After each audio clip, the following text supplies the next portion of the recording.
నమస్తే, welcome to our channel. నేను సమ్రీన్. ఈరోజు మనతో ప్రముఖ సీనియర్ జర్నలిస్ట్ సిఎస్ రావు గారు ఉన్నారు. వారితో మాట్లాడతాం. సార్ నమస్తే. నమస్తే సమ్రీన్.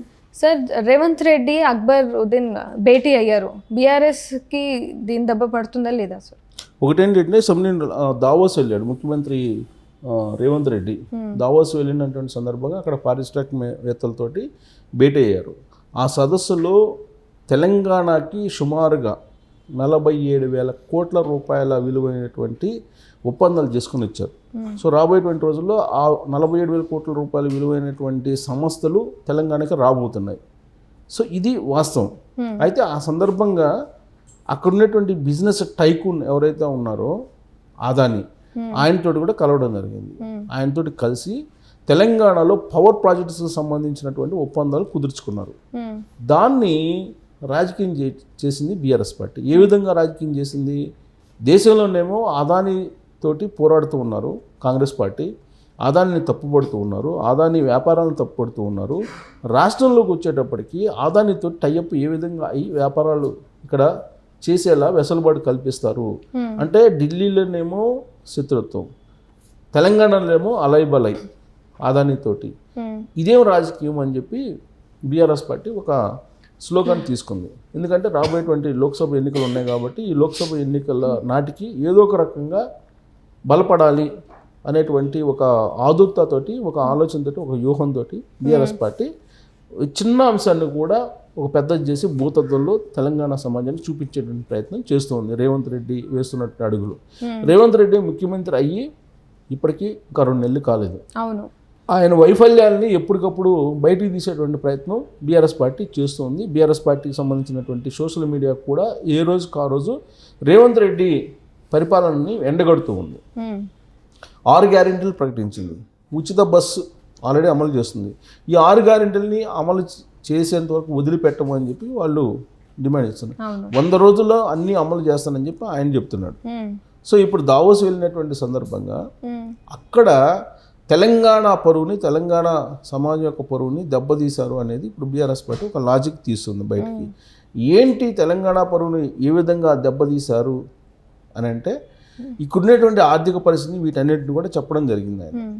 సో దావోస్ వెళ్ళి తెలంగాణలో జరిగిన పరిస్థితులు ఎందుకు చెప్తున్నారు అనేది ఒకటి చెప్తూ ఉన్నారు. ఇంకోటి ఏంటంటే అక్కడి నుంచే బీఆర్ఎస్ పార్టీకి ఆయన వార్నింగ్ ఇవ్వడం జరిగింది. ఎందుకు? అదానితోటి అలైబలై చేస్తూ ఉన్నాడు దావోస్ వెళ్ళి అని చెప్పి చెప్పడం జరిగింది. అసలు గతంలో ఉన్నటువంటి బీఆర్ఎస్ పార్టీ కన్నా కూడా గతంలో ఉన్న బీఆర్ఎస్ పార్టీ 12 లక్షల కోట్ల రూపాయలు విలువైనటువంటి సంస్థలను తీసుకొస్తే ఒక్క మీట్తోనే దాదాపు 47 లక్షల కోట్ల విలువైనటువంటి మేము ఒప్పందాలను తీసుకొస్తున్నాం అని చెప్పి కాంగ్రెస్ పార్టీ చెప్తుంది. సో కానీ వీళ్ళేం చెప్తున్నారు? బీఆర్ఎస్ పార్టీ 10 ఏళ్ల పాలనలో ఐటీ ఎగుమతులను 57,000 కోట్ల రూపాయల నుంచి 2 లక్షల కోట్లకి మేము పెంచామని చెప్పి వాళ్ళు లెక్క చెప్తున్నారు. ఐటీ రంగంలో 10 లక్షల ఉద్యోగాలను మేము కల్పించాము అని చెప్తున్నారు. సో అదాని పైన లోక్సభలో విమర్శిస్తే రాహుల్ గాంధీ, కానీ అదానితోటి ఢిల్లీలో కాంగ్రెస్ పార్టీ కుస్తీ పడుతుంది, తెలంగాణలో మాత్రం దోస్తీ అన్నట్లుగా వ్యవహరిస్తుంది. ఇలాంటి కామెంట్లు చేస్తూ ఉంది. సో రేవంత్ రెడ్డి ప్రధానమంత్రిని కలిసిన తర్వాత ఈ మొత్తం ఒప్పందాలు జరిగాయి అని చెప్పి వీళ్ళు ఒక లాజిక్ పాయింట్ని తీయడం జరిగింది. సో ఎందుకు ఈ విధంగా చేశారని అంటే రేవంత్ రెడ్డి నేపథ్యాన్ని తీసుకుంటే కనుక ఆర్ఎస్ఎస్ బ్యాక్గ్రౌండ్, బీజేపీ ఏబీపీ అనుబంధ సంస్థ, విద్యార్థి అనుబంధ సంస్థ ఏబీపీలో పనిచేసి ఆ తర్వాత ఆయన రాజకీయాల్లో ఎదుగుతూ వచ్చారు. తెలుగుదేశం పార్టీ, ఆ తర్వాత కాంగ్రెస్ పార్టీ అటా వచ్చారు. మధ్యలో టీఆర్ఎస్ పార్టీకి కూడా చేశారు. సో ఆయన నేపథ్యం చూసుకుంటే ఆర్ఎస్ఎస్ బ్యాక్గ్రౌండ్ కాబట్టి నరేంద్ర మోడీ తోటి టైఅప్ అయ్యాడు. నరేంద్ర మోడీని రీసెంట్గా ఢిల్లీ వెళ్ళి కలిసినటువంటి సందర్భంగా వాళ్ళిద్దరి మధ్య జరిగినటువంటి సంభాషణ క్రమంలోనే అదానితోటి దావోస్లో ఒప్పందాలు చేసుకున్నారు. తెలంగాణ సంపదను అదానికి దోచిపెడుతున్నాడు రేవంత్ రెడ్డి.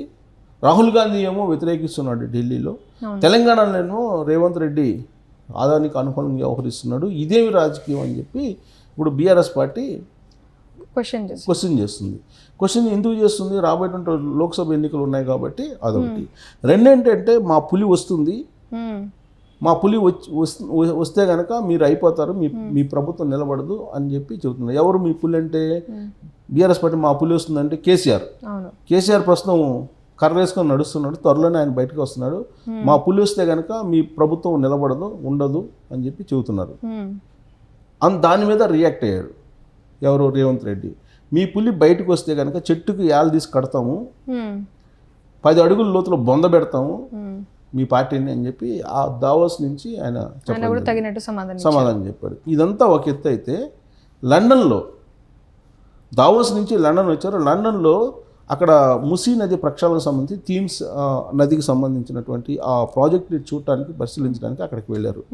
ఆ సందర్భంగా అక్బరుద్దీన్ కూడా అక్కడికి ఆహ్వానించాడు రేవంత్ రెడ్డి. అక్బరుద్దీన్ కూడా అక్కడికి వెళ్ళారు, ఎంఐఎం ఎమ్మెల్యే. వెళ్ళినటువంటి సందర్భంగా రేవంత్ రెడ్డి, అక్బరుద్దీన్ ఇద్దరు మాట్లాడుకున్నారు.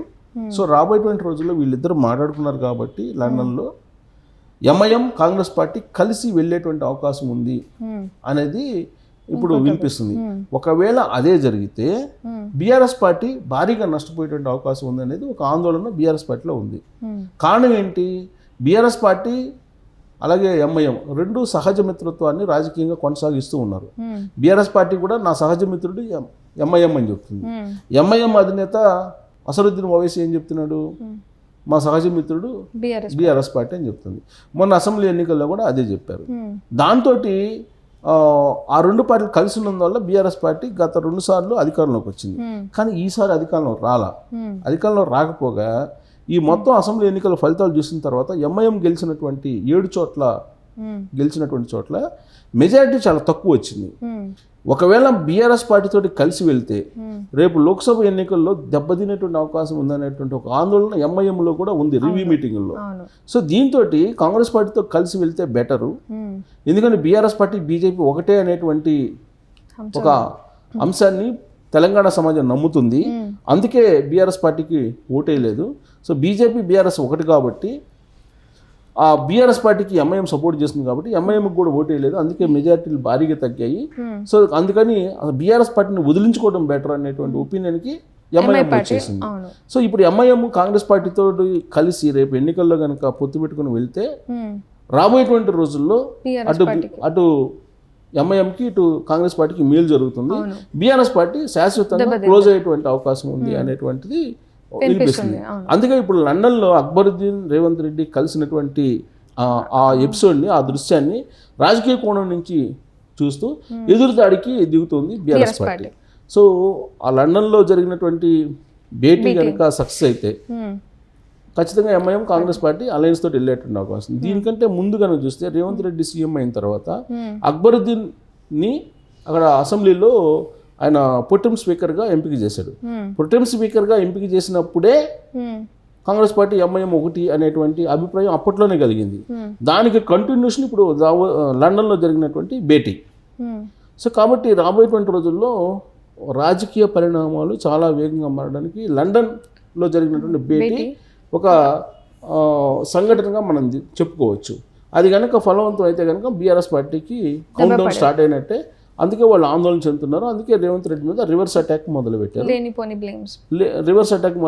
ఆ రివర్స్ అటాక్ అనేది ఇప్పుడు ఎంఐఎం కాంగ్రెస్ పార్టీ దగ్గరగా ఉన్నటువంటి దాన్ని దూరం చేస్తుందా, లేదంటే మరింత దగ్గర చేస్తుందా అనే దాని మీద చర్చ జరుగుతుంది.